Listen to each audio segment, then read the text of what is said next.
Hey, what's up guys, this is Johan, and on this video we'll be going over the lighting for the 10-gallon nano office tank.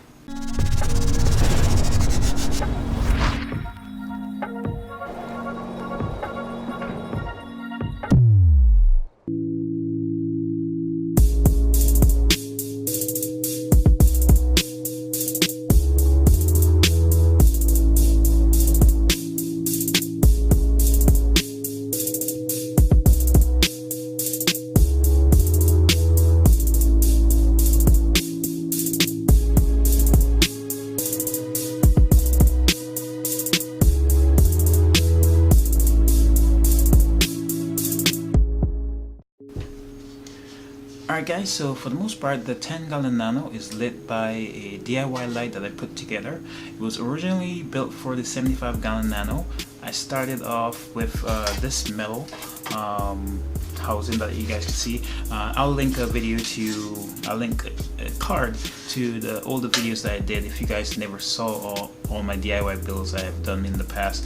It was just basically some LED grow lights that I took apart and basically changed up the color spectrum from that red and blue to that purple grow light color to a more Reef spectrum where it's more blue with the 46 nanometer and 480 nanometer and some of the white lights in there to make it more Reef compatible to grow corals. And I did that. I tested it out for about 6 or 7 months, and then I went ahead and put this little metal aluminum housing so I could house 6. I originally started off with just 2, but this was a little bit bulky and it's aluminum. What I was planning doing with this was, a nice little futuristic design, and it worked just fine, but I wanted something a little bit more compact.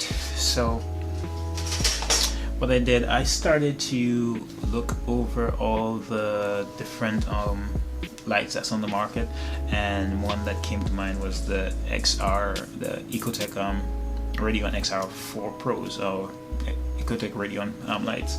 So I liked that design, and I was thinking, how am I gonna put it together? So one of those days I was walking through my thrift store, my local thrift store, and I saw that they had an old, I think it was an AT&T router or some old router, Cisco or Comcast, something was there, or was it? I think it was a DVR. It might have been a DVR, but it was just an old case that was there. It was defective, so I took it home and I just gutted through all the old components out, and then went to work. So the light consists of 2 of the pucks that I redid from the LED grow lights and 1 center par 38 puck. The 2 outside that I did is mainly blue channel with 1 white LED on each, and then the center is the default par 38 that I got from Amazon. In the original design I did, all the channels were controllable. On the blue and the right were all wirelessly controllable. I did that for an app that you download a little wireless puck, and that should be in the older videos, and I could control all the lights as far as like the dimmability and the color channels. I just couldn't control each individual LED, and that's for a future where I may get some LED arrays, and then I should be able to control each LED independently. But for the most part it worked just fine. It grew corals and everything looked good. Corals were always opening, pulp extension is always good, and even in this tank I don't have the controllability that I used to. All the pulps are still extended, corals are always wide open, the euphyllias that I have in this tank are wide open and fully extended. All the montipores, the little acros that surround the tank, and the blue clove pulps, all those are extended. I do see a little bit of algae rope, and that's just irregular diatom blooms I see here and there, but it's not anything crazy that you see if you were to use, for example, like a Paul Compact fluorescent light. That's not for a Reef tank. You may see that it starts growing algae really fast. There's basically no algae on here besides the diatoms that grow on the glass and then on the substrate. So another thing with these lights, they are at 100%. I did mention that I removed the controllability on it, and one of the main reason is because the Par 38, it's a little bit the power supply is a little bit higher than what the wireless controls could do. The wireless controls can only go up to 24 volts, and I actually fried one of them. Well, not fried. Nah, fried. I blew one of the chips on there, so I have to replace the chip or just buy a whole new one, and it would be cheaper to buy a whole new wireless controller. It's only like $21. So I got that off Amazon. I have a link in the description if you want to get one and try the LED build yourself. So the Power 30 is not being able to control, and I fried one of the wireless controller chips, so I only have one more remaining. I just took that off completely and left the lights on 100%. So what I did to try to combat that highlight, I moved the light up about 2 inches, 3 inches off the water level with this little canopy that I built. So it's sitting on top of the canopy, and also here is some wax paper, so that acts like a diffuser. So if I remove it, it looks almost the same, but it's a little bit brighter, so that reduces the power by about, I'm not 100% sure because I don't have an actual measurement, but I know the Power 38 out of the box, the power is about 700 directly below it, and each of those pucks should be producing about 300 to 500 power. I don't have actual power meter, so I'm looking into getting a Senhai monitor so I can at least read the power or whatever.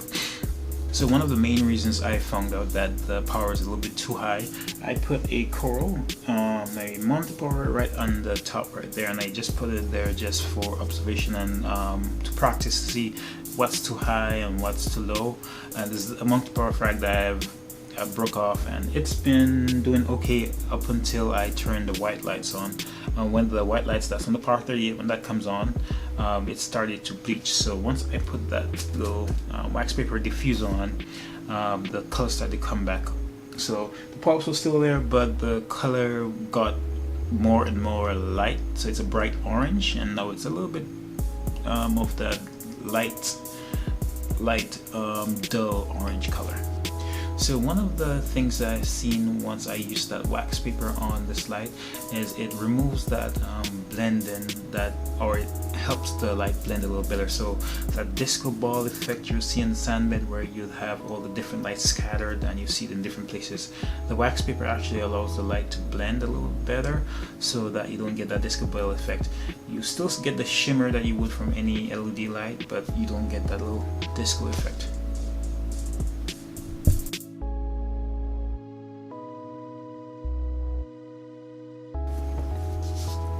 So one other thing about this light that I wanted to achieve when I first put it together, I wanted it to have an entire enclosed system, or small compact closed system, and what I was planning on doing was adding a laptop fan on that light, but I accidentally plugged the 5 volts into the 12 volts, so that fried the fan, so I have to order another one. But in the meantime, what I did, I have a PC fan at the top, and it's doing just fine. Just had to expand the holes a little bit so that the fan can blow into the system.